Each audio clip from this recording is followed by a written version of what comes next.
윤석열 대통령 취임 한 달을 맞이했습니다. 오늘도 출근길에서 현안 관련 질문을 받았는데요. 전직 대통령 MB 사면 필요성을 언급하는가 하면 필요하면 검찰 출신 인사를 또 기용할 수 있다고 말했습니다. 이런 가운데 북한의 핵실험 임박한 분위기인데요. 관련 소식을 신혜원 체커가 정리했습니다. 네, 가정의 시작을 알리는 코너 뉴스픽5. 자, 본격적으로 시작하기 전에요. 오늘이 벌써 윤석열 대통령 취임 한 달째입니다. 이 새 정부 들어 많은 변화가 있었는데 그 중에 하나가 바로 이 장면입니다.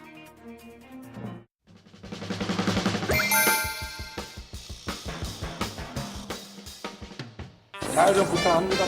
미국이 그렇게 합니다. 그러면 추경 안 합니까? 여러분 지금 집에 창문이 흔들리고 마당에 나뭇가지가 흔들리는 거 못 느끼십니까? 많이 준비하셨어요? 네, 윤석열 대통령이 바꿔놓은 용산 대통령실의 모습입니다. 기자들은 출근하는 대통령을 기다리고 또 대통령과 질의응답을 주고받습니다. 이런 걸 도어 스태핑이라고 하는데요. 한 달 새 12번 외부 일정과 휴일을 제외한 모든 날에 대통령의 목소리를 들을 수가 있었습니다. 이 곧장 관저에서 집무실로 향하던 청와대 시절에는 상상하기 어려운 일이었죠. 대통령실은 국민들의 궁금증에 매일 대답하는 대통령으로 안착했다라는 평가를 내렸습니다.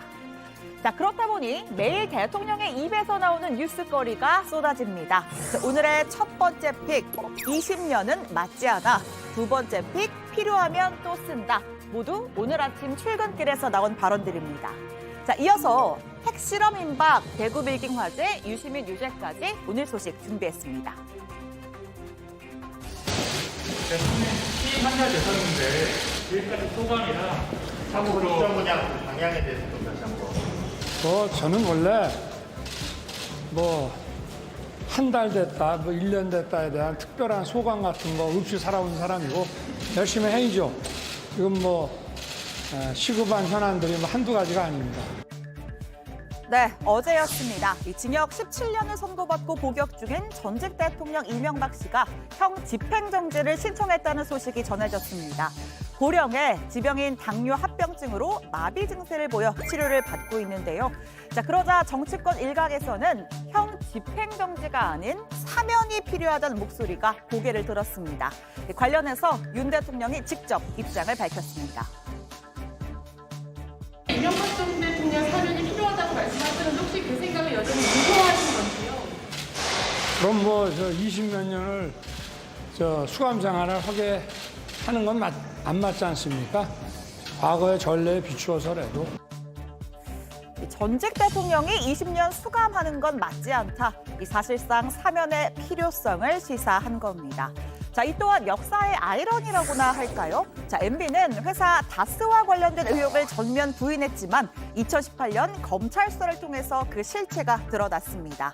당시에 윤석열 대통령은 서울중앙지검장, 한동훈 법무부 장관은 중앙지검 차장검사로 수사를 진두지휘했습니다.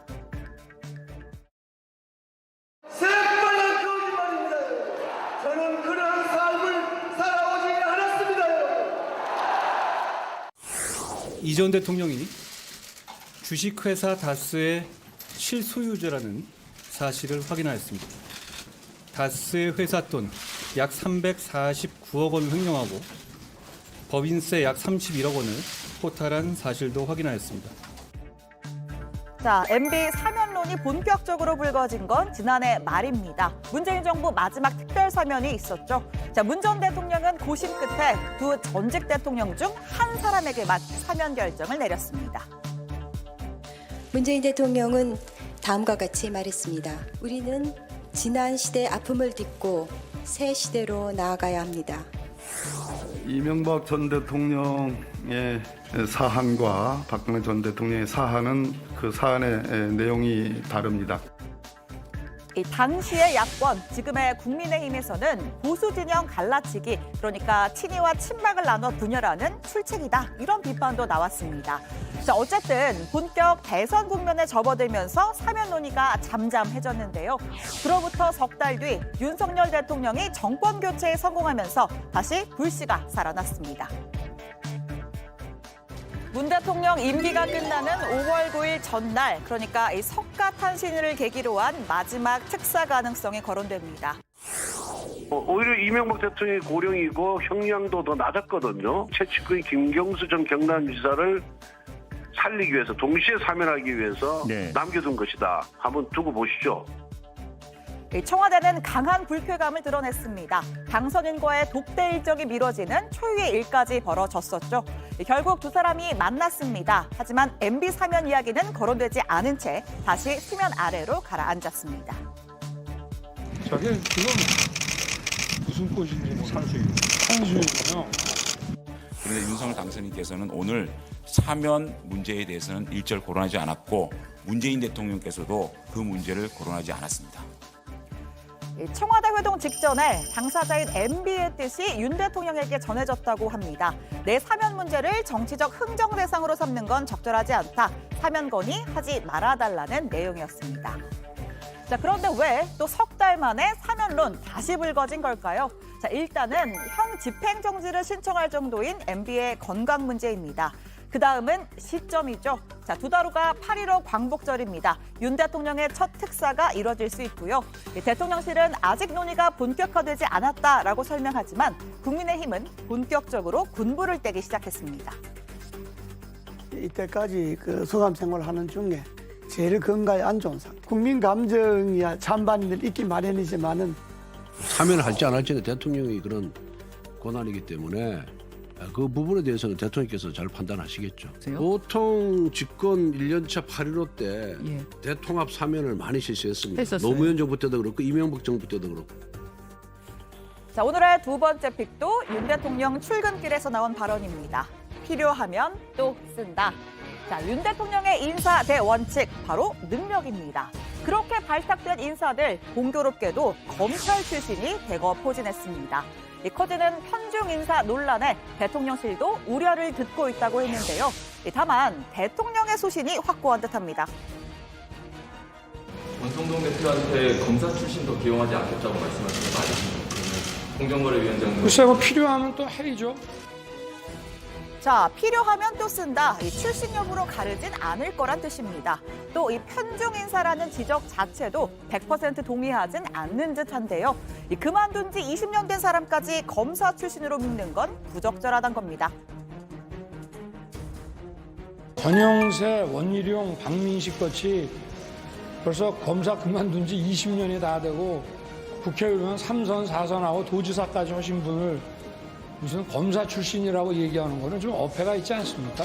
과거 정권에서도 다 그 전례에 따라 법률가들이 갈 만한 자리들에 대해서만 배치를 했고 필요하면은 해이죠. 자, 오늘 아침 권성동 원내대표가 라디오에서 이런 말을 했습니다. 어제 윤 대통령과 통화를 했고 더 이상 검사 출신으로 자원이 있느냐라고 질문하자 없다라는 답변이 돌아왔다는 겁니다. 검찰 편중 인사라는 비판도 충분히 있을 수 있는 일이라고 말했습니다. 뭐 충분히 그런 비판 가능하다고 저는 생각을 하고 있습니다. 그렇지만은 대통령이 평생 검사로서 생활했기 때문에 진짜 중요한 부서라든가 직위에 대해서는 믿을 만한 사람을 쓸 수밖에 없거든요. 그러다 보니까 인재 풀에 좀 한계가 있는 건 사실이죠. 그런데 이후에 윤 대통령이 필요하면 또 쓴다. 이런 소신 발언 내놓은 거죠. 자, 결국 권성동 원내대표가 다시 정리에 나섰습니다. 대통령께서는 필요하면은 검사 출신을 다시 기용할 수 있다라는 말씀을 하셨고, 저는 당분간 행정부처의 중요직에 대해서 검사 출신 기용이 없을 것이다라고 말씀을 하신 거예요.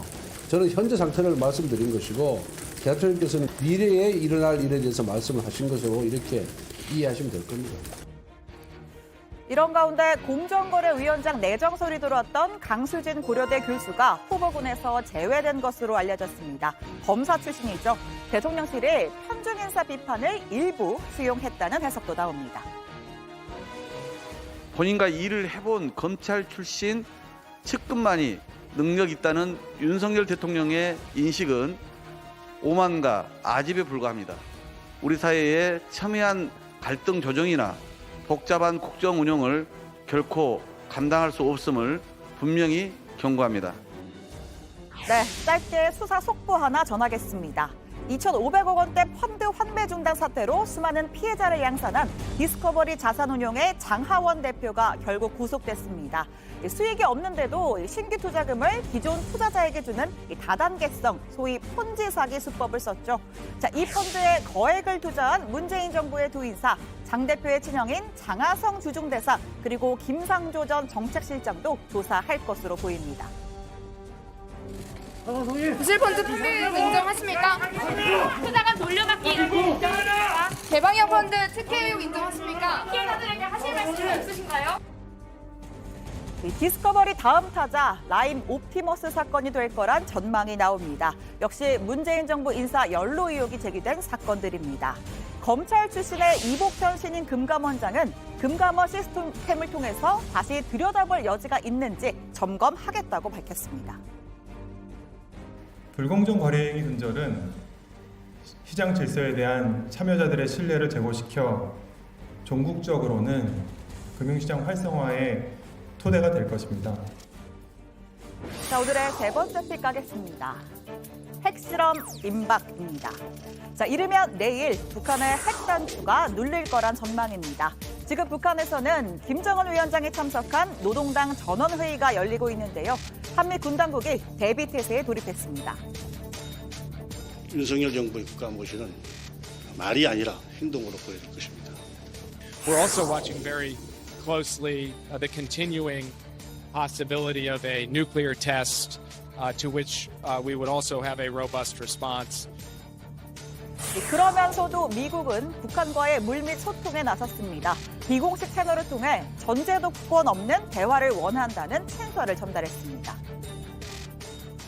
The United States is more than prepared to discuss easing sanctions to achieve the complete denuclearization of the Korean Peninsula.